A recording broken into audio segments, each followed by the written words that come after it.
한국사회복지개발원에서 일하고 있는 수미쌤입니다. 오늘부터 요즘에 그 핫한 MBTI에 대해서 설명해 드리도록 하겠습니다. 특히 MBTI와 관련해서 이 방송은 제 생각에는 부모님들께서 굉장히 좋아하실 것 같아요. 왜 MBTI냐? 제가 회사에서 굉장히 힘든 일이 있었어요. 저희 상사랑 관련해서 너무 속이 상해가지고 와가지고 저희 남편한테 아 오빠 진짜 너무 속상하다. 그 A라는 상사 진짜 완전 짜증난다. 근데 저희 남편이 이제 어떻게 얘기를 했냐면 한참 듣는 거예요.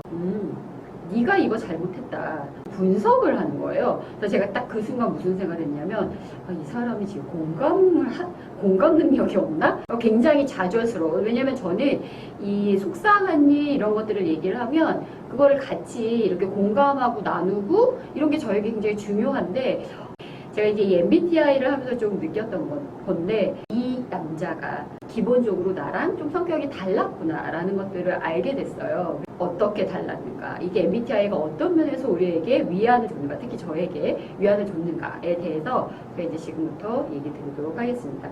4가지 유형으로 많이 이제 그 영어로 된 이니셜 조합으로 이제 많이 얘기를 하는데요. 사실은 그런 것들을 알기 전에 이 E는 뭔지, 뭐 예를 들어서 ENFJ면 E는 뭔지, 또는 ISTJ면 I는 뭔지, 이제 이런 각각에 대해서 이해를 하시는 것이 중요해요. 이 기준을 잘 이해를 하시면 사람들에 대해서 이해하시는 데 굉장히 도움이 된다.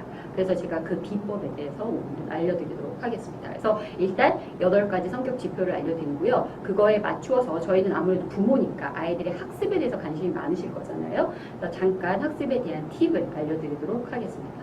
제가 설명을 드리면 아 얘가 외향인지 내향인지 이런 거에 대해서 생각을 해보시면 좋을 것 같아요. 자, 시작하겠습니다. 일단은 MBTI는 4가지 축에 따라서 양편으로 사람의 성격을 나누게 되어 있어요. 그래서 에너지 방향에 따라서 외향, 내향으로 나뉘고, 뭐 인식 기능에 따라서 감각, 직관, 뭐 판단 기능에 따라서 사고, 감정, 그 다음에 이행, 양식에 따라서 판단, 인식 이렇게 나뉘는데요. 이게 도대체 무슨 이야기냐? 자, 제가 설명드리도록 하겠습니다.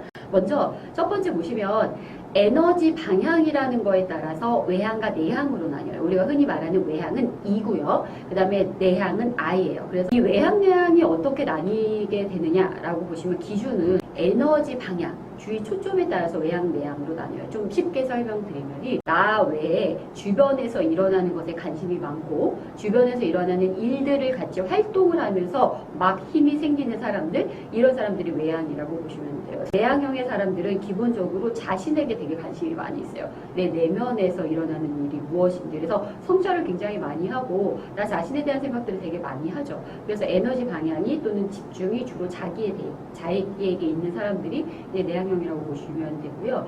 그래서 이제 외향 같은 경우에는 그래서 외부에 에너지가 있기 때문에 굉장히 활동적이에요. 에너지를 흡수한다고 써 있는데요. 사람들을 만날수록 힘이 막 생겨요. 너무 피곤할수록 사람들을 만나야 돼요. 근데 내향형인 사람들 같은 경우에는 기본적으로 자기 혼자만의 시간을 갖는 거에 에너지 방향이 있는 거죠. 그래서 너무 피곤해. 그러면 혼자 있는 것이 좋고 혼자만의 시간을 갖는 것을 되게 중요하게 생각해요. 그 남편 같은 경우에는 내향인데 이런 얘기를 한 번 한 적이 있었어요. 그러니까 자기가 갖고 있는 얘기를 저한테 하면 왠지 자기의 뭔가가 빠져나가는 느낌? 이렇다는 거예요. 그래서 외향하고 내향은 이렇게 다른데요. 그 부모님들께서 딱 보면 아 내가 외향인지 내향인지는 쉽게 파악하실 수 있을 것이고 우리 아이들에 대해서도 좀 쉽게 파악하실 수 있을 거예요. 그렇죠?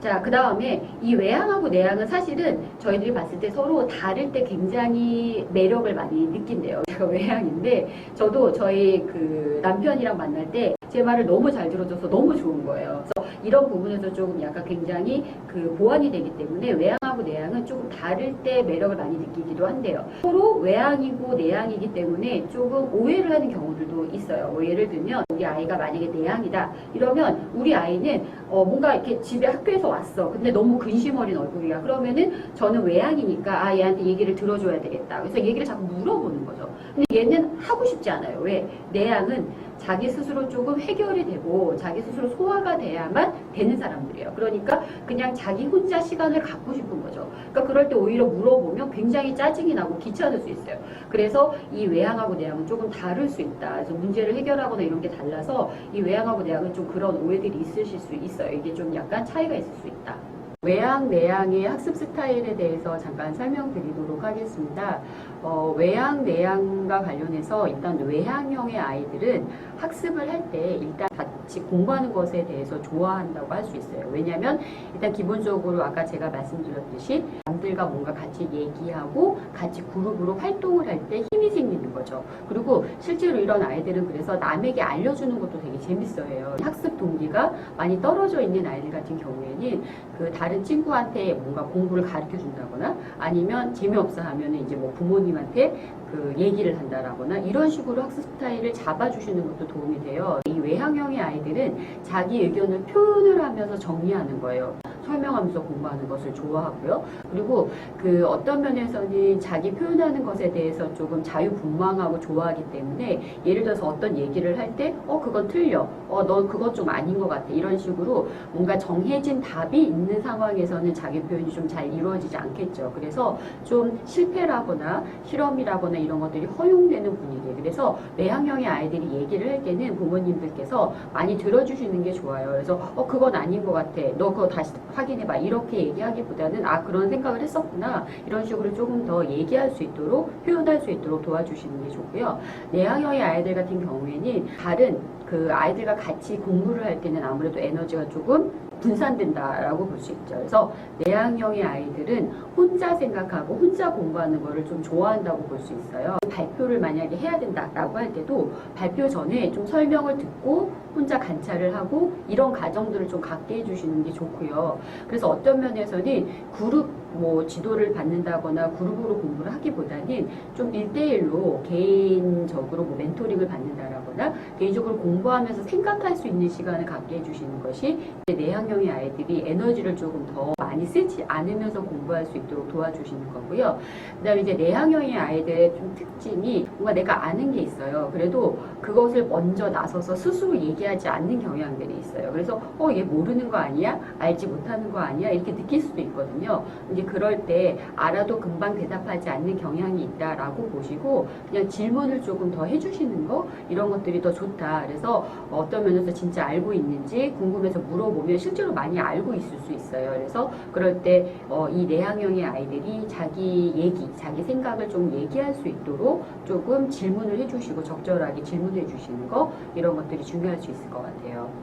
지금까지 각 지표별로 어떤 그 성격인지 그리고 학습 스타일은 어떤지에 대해서 제가 간단하게 설명드렸고요.